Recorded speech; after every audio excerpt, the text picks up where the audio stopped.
Hello, welcome back to It's New. We got the whole crew back with you today. Barry, we got Greg, Mordy, and Crystal. I'll be talking about Google wiping out some gains that some helpful content sites didn't find so helpful. Greg, what do you got?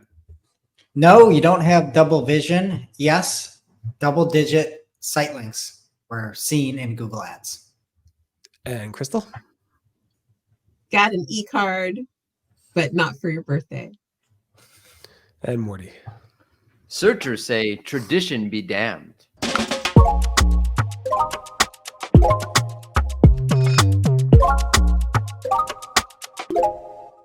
Anyway, so yada yada yada.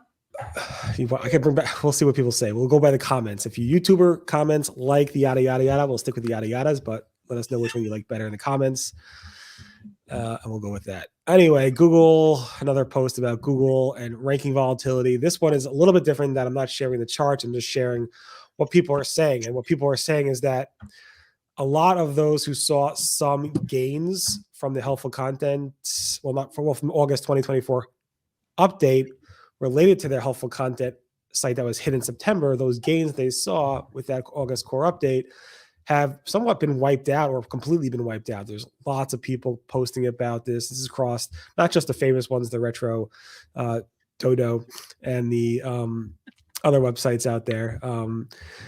But there's a lot of sites that were hit by the helpful content update back in September. Some of them saw some surges and significant increases, not full recoveries, but those are now reporting as of the past week or so that those gains have been lost, which is really, really sad. Glenn Gabe did a lot of posts around this. So did the people who actually work at these websites, like Brandon. Lily Ray posted some quiet things around this, Abby, Katie, and the list goes on. And it's just like Google. I don't know what's going on in Google. I mean, what are they doing? And I asked Google to comment about this. That will get anything. Since we don't have Google commenting about this, I think Crystal needs to. I think that there's so many algorithms working at once. There's so much machine learning working at once. There's so many new features working all at one time. I think that we are in the crosshairs of it, and I hope it settles down soon. I have no idea when it will be. Yeah. I don't know. I just think Google keeps pressing buttons, or maybe it's the AI doing it, because like supposedly this video can be done by AI now. This video can? So I'm told. This one we're doing right now? Right now it's AI. It's not really us. Are you replacing me with AI? I'm actually your kid or Greg. That means we can say whatever we want, because we just have to put this is experimental. Right. And we could say that the SERP's all made of bananas now, or I don't know what, raspberry jam or something, and then it'll be fine. We just put this is experimental. It may hallucinate. Glue. Yeah, stuck with glue. Anyway, talking about new things in Google, I think you spotted some shopping carts, Crystal. So not me. Brody Clark posted on X and on his site SERP Notes, where he has seen Google testing an e-commerce shopping card. So he showed something where it shows, like, if he looked up washing machines, and you get a few washing machine images, and then you get a little thing that says like popular stores, and it looks very similar to, like, if you were to search for Beyonce, you get kind of like a knowledge panel, sort of top panel, and it's got like how old she is and her latest video and that sort of thing. And he was starting to see something similar to that for this washing machine query. Barry quickly countered with a very boring SERP that he saw, which is the same SERP that I've seen. So we're fairly certain that this is a test. But this is something that dates back to that particular configuration with a few images and a few extra rich sort of cards built into there, has been showing since 2022. And yeah, you're saying that we might see something, or certainly a test for seeing something similar in the sort of shopping space, which I think could be interesting. There's a lot of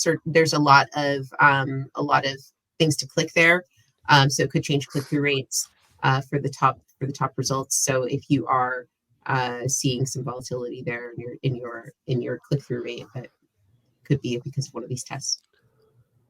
I actually like it. I don't. I mean, you don't? No, I don't. Fight. Yes, let's go. Fight. I mean, if you look at this example, it's shopping, right? It's e-commerce. And the biggest thing that sticks out to me is the video. And the video is washing machines you should avoid. That's search to me. That is not a shopping experience.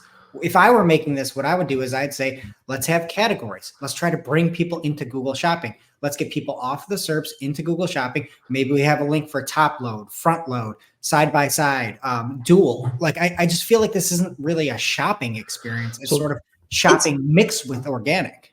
I think it's very top of the funnel though, because like maybe you're like, I don't even know what's going on with washing machines. I haven't bought one in 10 years because I had a Maytag, had a good warranty, and now they got Bluetooth and speakers and all sorts of stuff, and I just want to know what's going on with washing machines. So maybe it's a top funnel search, to counter your low level. Thank you, Crystal. I appreciate you getting my back there. I agree, and Greg, you're wrong.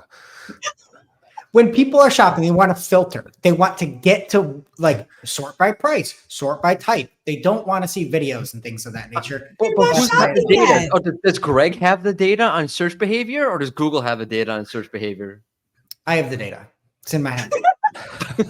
Underneath all the lice. I feel like if someone was searching for like Samsung 397, the Samsung 3000 with the, with the app or something, then yes, definitely that's a shopping. Greg's biased. He just wants to see more. He just wants like more site links. That's all he cares about. More.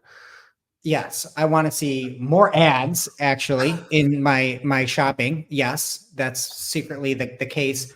And I actually don't want to see this many site links as Anthony Higman saw. Barry, you reported over on Search Engine Roundtable. He was doing a search for some lawyers because that's all that man ever searches for is lawyers. And there was an example from Never get on his bad side. Never get on his bad side. Him and OJ. Crazy retainer with his lawyers. Yeah, he knows a guy, gal for anything. And so there was an example of a Moskitz LLP, and there were typically you get about 4 site links or something like that, maybe 2 if there's a description that pulls through. These are formerly extensions, now called assets. And in this one, it's just a huge horizontal listing of 10 different site links that sticks way out there.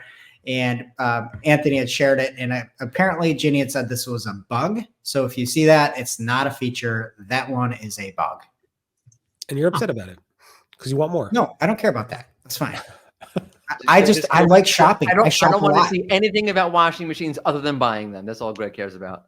I don't care about the stores, the popular stores. I'm looking for the washing machine. That's just me, though. And apparently I'm wrong because Morty won't ever have my back. No, I'll have your back because I can put a knife in it. I mean, you need something to get the lice out of your clothes. So, I mean, it's true. You actually said lice again on the edge of the web. I'm like, why are you bringing up tangent podcasts about Greg's lice? Trolling Greg all around the internet. He's obsessed. I need to get Higman on the blower, and I need a cease and desist and honestly, Higman reminds. I always thought he was like a mobster.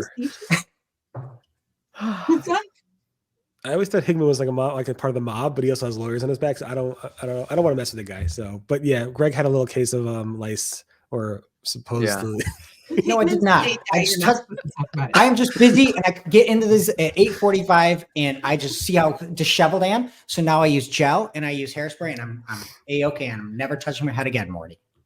You should send me your hair products so I could look as good as you do.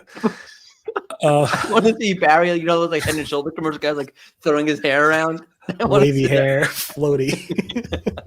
Get the wind. Maybe he's born with it. Maybe he's Rusty Brick. Show like bricks. Okay. We also have to move on to AI search and poll that the information came out with. So yeah, are people using traditional search engines less often? And the answer is depends who you ask. So there are 2 separate polls. One was done by Amir Efrati, and the other one by Barry Schwartz. They both asked, are you basically using traditional search engines like Google less in favor of generative AI experiences like the ChatGPTs of the world? According to Amir's poll, he writes 77% of the 1,088 subscribers surveyed, are using ChatGPT or conversational AI instead of Google for some queries. How many, how often, that's a different story. the most popular answer in his survey was around 40% of people said they use it. They're using Google 0 to 25% less often. That's a little bit like, it should be like, at least like, should it be 1% to 25% less often? Yeah. 0, but whatever. Let's assume that that's not a question. And then when Barry did it, most people wrote that they're using it the same amount of time. Around 45% of people said they're still using Google the same amount. 26% said 0 to 33%. What's with the zeros? It's one. I had to copy him. I was going to do 1%, but I had to be somewhat similar. Okay. And then 17% said 34 to 66% less, and then 10% was everybody else. It makes sense. It makes sense that people are using it less. It's also the case that like if you're asking marketers about this situation, like marketers, like we are not normal. Like there's people who've done that stuff, and like Speak for we yourself. will actively we will actively like I'll watch an ad and go, oh, well done, look at that execution. Like we're different. Like, and so, I mean, you've done it, Morty. Like all the time. I said, when I watch football, I'm like, oh, what a stupid ad. The progressive ads are so stupid. I don't understand them. I love the progressive lady. Who cares? It's the 80s and you need renter's insurance. I don't get it. Totally. The 80s one that I saw was also like not accurate for the 80s. Like there were definitely 90s things in that 80s thing. So anyway, but yeah, we're weird. Then Barry did write that. He said most of my audience are SEO. So like, right. Yeah, weird. I wanted to do a Google consumer survey, which posts like questions on like AdSense, like publishers' websites to ask the real people, but Google graveyard that product, so I couldn't do it. Well, there's also like YouGov or something like that. I don't know if they've seen that. But the other thing is, I found like when asking users, like I remember I was doing a general like an audit or something, and we had to talk to this business about, about all their business stuff. And I asked somebody, I said, one of their employees, I said, okay, so what publications do you read? Like, what do you read when you're looking for information about your industry? And this person was like, I go to Google. I was like, any place on Google, like any blogs or like websites? And she was like, I just get it from Google. It just comes from Google. Like, I think people don't realize necessarily that, like, I think marketers are unique. And I think there's a lot of people who don't even know particularly which thing is what. Which goes into the whole concept of EAT and, really, do people really need to have that? Because it's funny, like you speak to people, and I have like clients emailing me, like, "Oh, should we be concerned about this with Google?" Because they know I like Google and I talk about Google a lot, and they forward me an article that I wrote that they have no idea that I wrote it, and they just forward it to me. This is important. I'm like, it's funny. People don't read who wrote it, who cares. Nobody cares. So Google reads it. I just find it shocking that everybody's like, oh, AI, use these tools, and people don't use it. Like, how are people not using ChatGPT to answer simple questions? How are you not using Perplexity? Like, what are you all doing? Like, a lot of times it's much better. Googling and getting Sitelinks, a lot of them. Getting washing machine videos. That's the old way. I'm old fashioned. I think also like I'm already on Google. Like, why am I going to go to ChatGPT? I'm already on Google all the time. I very often have both running at the same time. Like I will use both for both things.